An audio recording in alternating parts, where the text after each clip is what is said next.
Bonjour à tous, aujourd'hui je vous retrouve extrêmement à la bourre, n'est-ce pas, pour la critique du dernier loup de Jean-Jacques Hano avec Feng Xiaofen, Shaundu, Akingnam Rakcha.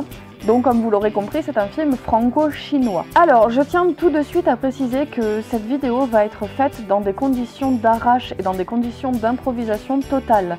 En effet, j'ai perdu toutes mes notes sur le film et ça fait plus d'1 mois et demi que je l'ai vu, donc je suis incapable de savoir si ma vidéo va être pertinente, si ma critique va être intéressante ou non. C'est du total freestyle, on va bien voir ce que ça donne. Ce film raconte l'histoire d'un jeune chinois qui part en Mongolie pendant 2 ans ou 3 ans pour apprendre le chinois et la culture chinoise à une tribu de Mongols. Pendant qu'il sera en Mongolie, il va assister à de grandes chasses aux loups pour réguler la population des loups, mais lui il ne peut pas s'y résoudre et il va quand même adopter un petit loup. Donc d'où le dernier. Alors je tiens d'abord à dire que moi personnellement j'ai vraiment adoré ce film et que quand je l'ai vu ça m'a fait du bien parce que je me suis dit putain, en France il y a encore des gens comme Jean-Jacques Hano qui arrivent à produire autre chose que des comédies au rabais et à produire des choses qui sont pathos. Putain, lui il arrive à nous sortir des fresques comme ça épiques, des fresques magistrales, des choses aussi magiques. Oh, je me suis dit mais merci, ça fait du bien de voir un film français qui a cette gueule là quoi. Ce que j'apprécie beaucoup dans le cinéma de Jean-Jacques Hano, c'est qu'en général il se sert du prétexte animalier pour traiter des thèmes sociétaux, pour traiter soit de faits historiques passés qui l'ont intéressé, soit pour traiter de grandes fresques, de grands personnages. Et là, encore une fois, c'est le cas puisqu'il se sert du dernier loup pour parler du contexte dans lequel Mao, dans les années 50-60 si je me rappelle bien, a colonisé, entre guillemets, je ne sais pas si c'est vraiment le terme qui convient, la Mongolie en amenant des jeunes chinois à apprendre le chinois, à apprendre la culture chinoise à des Mongols. À ce propos, le film m'a vraiment donné envie de m'intéresser à la culture mongole. Je trouve qu'il le met vraiment très en valeur et qu'on apprend tous ces mythes, toutes les légendes qui entourent la Mongolie, qui est une culture qu'on ne connaît au final que très peu ici en Occident, et je trouve que c'était très intéressant, bien mis en regard. J'ai d'ailleurs à ce propos vu beaucoup de personnes qui ont critiqué ce film parce qu'il a été à moitié financé par le gouvernement chinois, et que c'était très hypocrite pour le gouvernement chinois qui a pratiquement détruit la culture mongole, de venir 40 ans après essayer de reconstruire ça en faisant un film à la gloire de la Mongolie. Alors je comprends tout à fait ce genre de critique, vraiment, surtout qu'on sait très bien que le gouvernement chinois est encore à l'heure actuelle proche de la dictature, voire même une dictature. Mais d'un autre côté, je suis assez mitigée avec ce genre de message parce que je me dis, est-ce que c'est aux générations actuelles de porter le fardeau de quelque chose qui est arrivé 40 ou 50 ans avant? Au contraire, je trouve que c'est une bonne chose si jamais ils essayent de rattraper leurs erreurs et de remettre en avant cette culture qu'ils ont pratiquement détruite. Il vaut mieux ça que rien faire, moi je trouve, donc voilà. Ce film est magistral d'un point de vue visuel. Qu'est-ce que c'est beau! Mais on se prend une claque, c'est magnifique. Ça a toujours un aspect qui est ultra épique.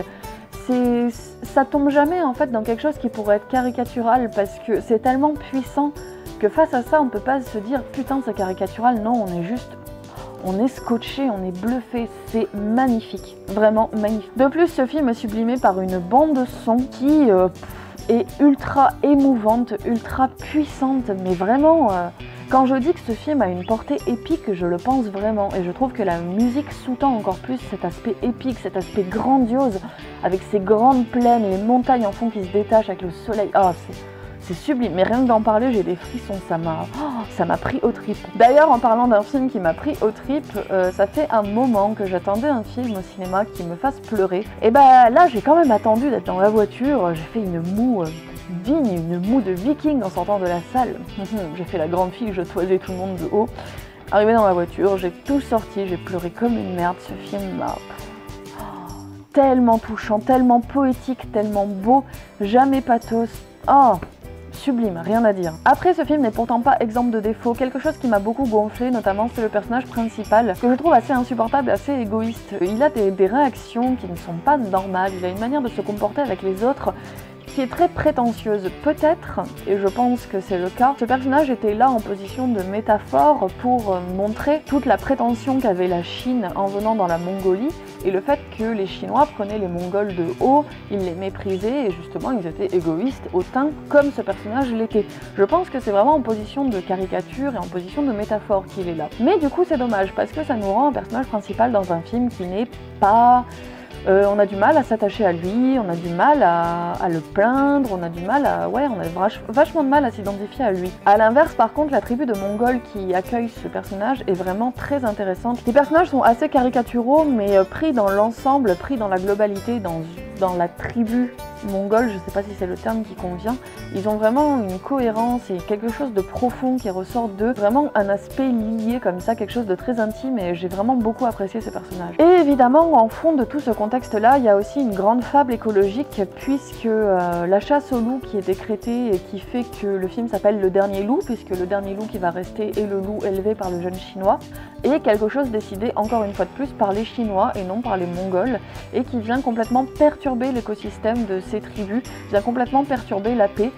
Évidemment, ces loups, ces meutes de loups qui disparaissent, ces meutes de loups qui essayent de survivre, qui sont nobles dans la mort, représentent encore une fois de plus les Mongols face aux Chinois, la culture mongole qui s'est fait complètement détruire par la culture chinoise. Mais au-delà de la métaphore, il y a aussi une grande fable écologique et j'ai trouvé ce film vraiment beau et profond à ce niveau-là. D'ailleurs, il y a une dimension assez anthropomorphique dans ce film, puisqu'on a tendance à voir les loups comme des personnages à part entière, on a tendance à leur attribuer par le biais de la manière de filmer, par la musique, par les cadrages, les plans. Il y a vraiment une dimension de la mise en scène des loups qui les rend humains en fait. Et on voit vraiment des émotions passer dans leurs yeux. Il y a notamment une scène de chasse de loups, donc où ce sont pratiquement les derniers loups de la plaine qui restent, qui courent, et il y a un couple de loups qui se détachent et qui se regardent, et on sent de l'amour dans leurs yeux en fait. Alors je sais très bien que c'est parce que nous, êtres humains, nous projetons ça sur les animaux. Il n'empêche que Jean-Jacques Hano, il a vraiment réussi à insuffler des émotions humaines à des animaux. Ce film, sur le coup, je me rappelle l'avoir trouvé un petit peu long, que par moments il aurait pu réussir à écourter. Mais quand j'y repense, je trouve qu'au final ça a plus de cohérence d'avoir un film qui s'étende un petit peu comme ça, parce que la presse qu'il raconte est tellement épique, ce film a tellement une dimension énorme, une dimension grandiose, qu'il était obligé quand même de s'étaler sur un laps de temps assez long. Évidemment, ce film ne plaira pas à tout le monde, et je sais qu'il y a beaucoup de gens que c'est le type de film qui vont faire chier, mais ça après, on ne juge pas un film selon si on aime ou on n'aime pas le type de film. Moi qui suis amatrice du genre et qui suis très critique sur le genre, je peux vous assurer que c'est un film vraiment réussi.